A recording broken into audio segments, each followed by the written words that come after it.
Suffering is the price of making others bold. This is one of the purposes.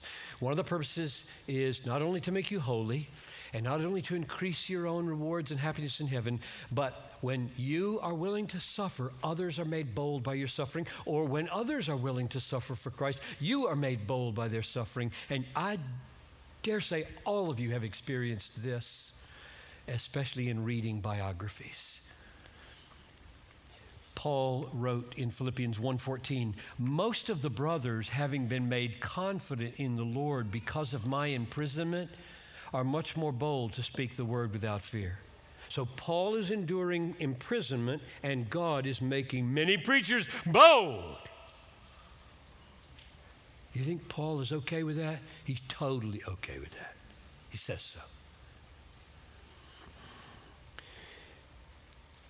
David Brainerd, Henry Martin, William Carey, Edna R.M. Judson, John Patton, Amy Carmichael, Lilias Trotter, Gladys Aylward, pick your hero.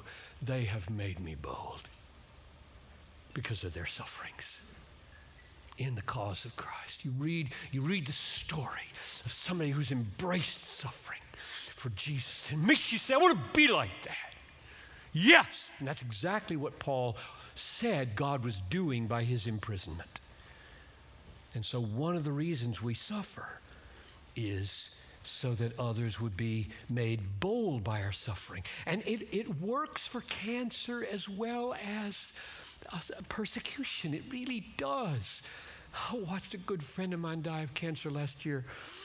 His name is Larry. We had one last meeting with him before we left and went away to Tennessee. And I knew it was my last. He was radiant. He was radiant. I think he died 2 weeks later. He was radiant. His wife, who knew it would be 2 weeks, was radiant. I think he's about my age, maybe 2 years older.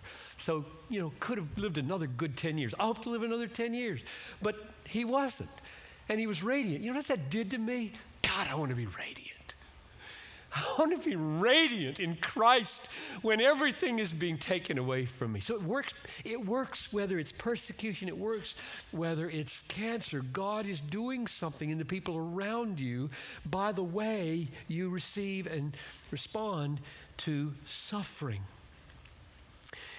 David Brainerd's journal has had probably as extensive an effect on missionaries as any other journal. And one of those was Henry Martyn in India and Persia. And this is what he wrote in 1806 in his own journal. My soul was revived today through God's never-ceasing compassion, so that I found the refreshing presence of God in my secret duties. He means devotions. Especially was I most abundantly encouraged by reading David Brainerd's account of the difficulties attending a mission to the heathen. Oh, blessed be the memory of that beloved saint. No inspired writer ever did me so much good. I felt most sweetly joyful to labor amongst the poor natives here, and my willingness was, I think, more divested of those romantic notions which have sometimes inflated me with false spirits. There is a kind of romanticism some missionaries have at the beginning. They don't at the end, but they do at the beginning. And reading biographies like Brainerd is a great antidote to romanticism because he's so unbelievably honest. And here's another little angle on it. When the 5 missionaries were killed by the Auca Indians in 1956, so you younger people probably don't have those heroes like those of us who are 50 and over, maybe. But it was huge news, all right? Jim Elliot, Pete Fleming, Nate Saint, Ed McCulley, Roger Youderian were all in their 20s, and they were all speared to death in Ecuador, taking the gospel to the people, and left 5 wives and children. And the angle I'm giving you right now is it's not just how they died. That makes you want to be strong in cause, but how their wives responded. Everybody's familiar with Elizabeth Elliot. Okay. She put it in writing. The other women, they're in the background, but let me give you Barbara Youderian.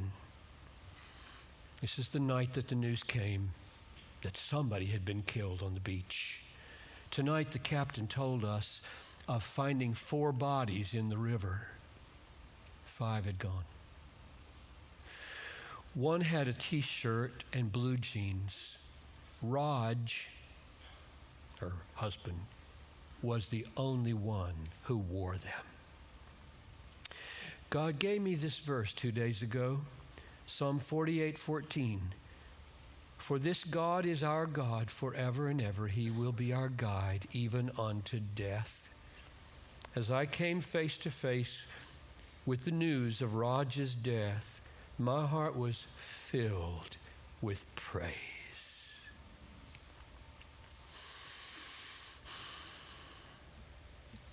He was worthy of his homegoing.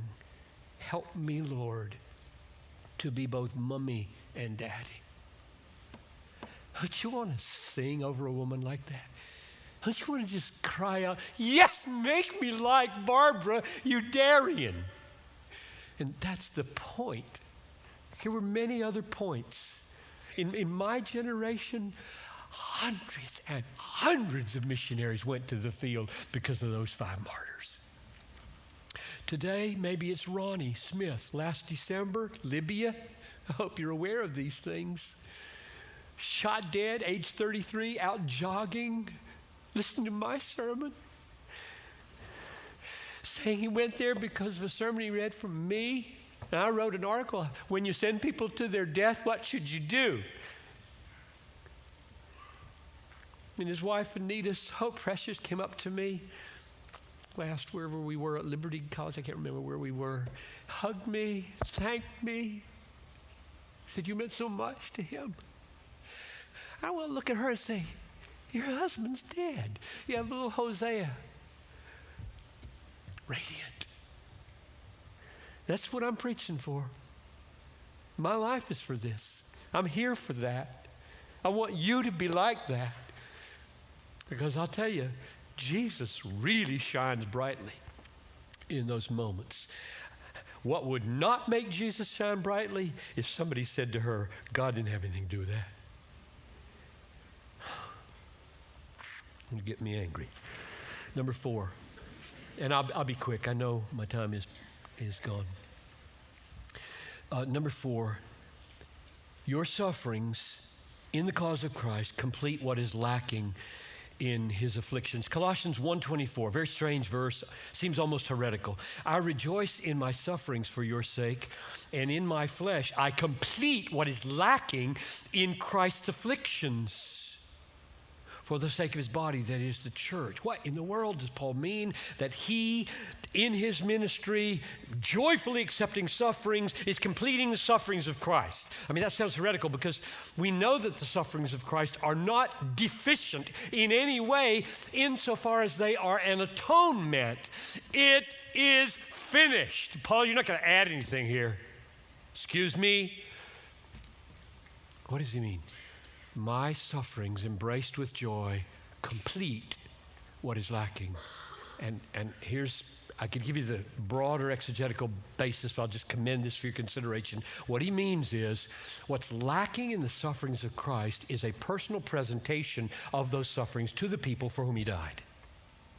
They weren't there. They weren't at Calvary. They don't even know he did it. And what Paul is saying is, I'm going to all these unreached places and peoples, and I'm suffering in doing it so that they'll not only hear the gospel, but see the sufferings of Jesus. So when I was writing the book, Let the Nations Be Glad, I was at Trinity Seminary. I was hiding in a little apartment all by myself just so I could get things done. And I snuck over, so nobody would find me. I snuck over to listen to J. Oswald Sanders. 89 years old, speaking in chapel. He died not too long after that. And he told a story. It went right into my book. I was like, tell me a story. I'm putting it in there. This is amazing. The story was that an evangelist, a poor barely literate evangelist trekking through India, the back villages of the north, and preaching the gospel wherever he could because it had meant so much to him, and changed his life and given him joy and given him hope. He had nothing in this world, little sack, go to village after village, and this village drove him out of town. And he was exhausted. And he lay down under a tree on the grass and went fast asleep. And he woke up at dusk, surrounded by the village, and he was terrified that they were going to hurt him. And the chief said to him, "We came to see who you were, and when we saw your blistered feet, we concluded you must be a holy man. Being willing to walk on those feet to bring us news, we think we should listen." That's what I think Paul means when he says, I complete what is lacking in the affliction of Christ. In other words, the blistered feet were not improving upon the atonement. They were presenting the sufferings of Christ in another form. That's the Christ I'm offering. The Christ that will cross any barrier to get to you. My feet, beautiful upon the mountains, are the feet, the blistered, bloody feet of those who take good news. So number 4 is that our sufferings complete what is lacking in that sense in the affliction of Christ. Number 5, our suffering enforces the command to spread the gospel. And here I'm just thinking of Stephen and what happened when he died. All right, Stephen, there wasn't anybody greater than Stephen at that time in the church. His face shone like an angel. They couldn't resist his wisdom. He spoke irrefutably of the gospel. If you're going to take somebody, God, don't take Stephen. His thoughts are not our thoughts. His ways are not our ways. Why would he take Stephen? And he took him. And so they stoned him to death out there.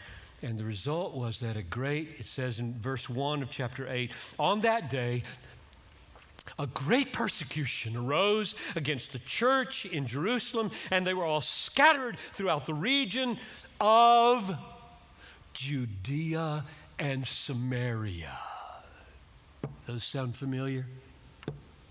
So here's 8:1. Persecution drives the Christians to Judea and Samaria. Chapter 1, verse 8.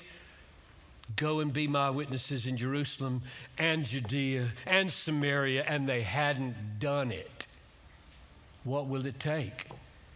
It will take the death of my favorite. And I'm taking him. I'm taking him. So that you will get out of here. Any islands need you? Any part of the islands need you? Japan needs you. Samoa, America, stateside.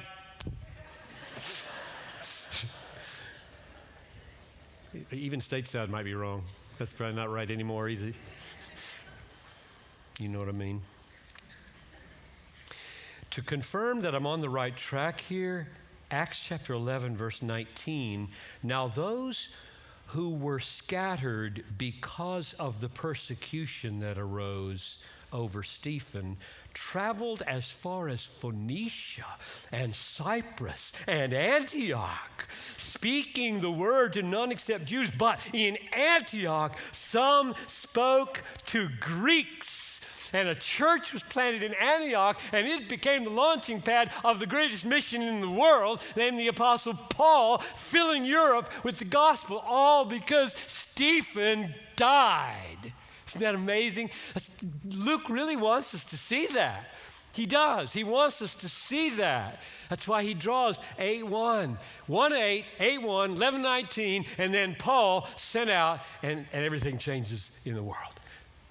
The whole Western world, and then finally all the world is reached because Stephen died. And if I'd been there, I would have said, God, not Stephen. He knows what he's doing. Last one, number 6.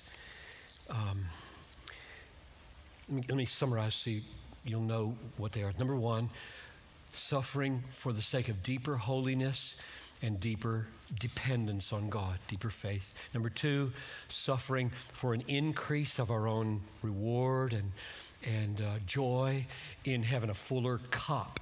Number 3, others made bold by our joy in suffering. Number 4, completing what is lacking in the afflictions of Christ as we take those afflictions in our own body to people that need them.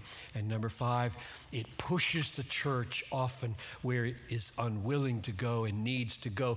Just a little personal application there. How many people I have discovered pastorally get sick and have to go to the hospital, and man, do they become good witnesses if they think they're dying. They always tell you, I got a chance to talk to the nurse. I got a chance to talk to the doctor. These people who had been scared to witness all their lives. So a little suffering puts them in a place where they never would have been otherwise. And suddenly a nurse hears about Jesus.